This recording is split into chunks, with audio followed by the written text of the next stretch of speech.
Antibiotikdən uşağımızda meydana gələn anafilaktik şoku anlatmaq istəyirəm. Bu zaman artıq həyatla ölüm arasında bir zaman mövcuddur əslində. Antibiotik uşağımıza vurulur və 5-6 dəqiqə sonra artıq anafilaktik şok gəlişmiş olur. Bəlli bir müddət ərzində siz ona ilk yardım etməsəniz, bu artıq ölümlə nəticələnə bilər.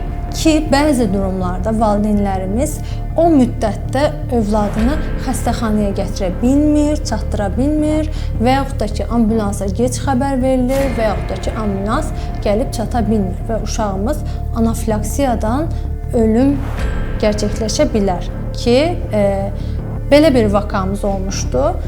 Uşağa antibiotik edilmişdi və anafilaksiya uşağımızda gelişmişti.